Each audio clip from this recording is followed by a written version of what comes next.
निष्काम कर्म योग क्या है? निष्काम कर्म योग का अर्थ है बिना कामना से किया गया कर्म, बिना इच्छा से किया गया कर्म, यानी बिना फल की इच्छा से किया गया कर्म निष्काम कर्म योग है। कर्म को किसी इच्छा से नहीं, किसी कामना से नहीं, बल्कि अपना कर्तव्य समझकर करना चाहिए।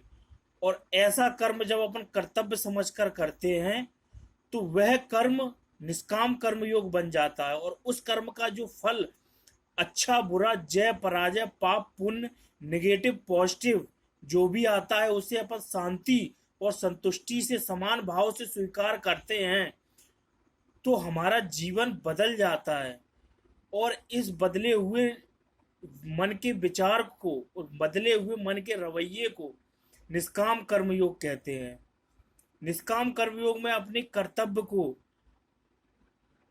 धैर्य के साथ, उत्साह के साथ, निश्चय के साथ करना चाहिए तथा उन कर्मों को करना चाहिए जो अपने कर्तव्य के लिए जरूरी है तथा उन कर्मों को छोड़ देना चाहिए जो कर्तव्य के लिए जरूरी नहीं है।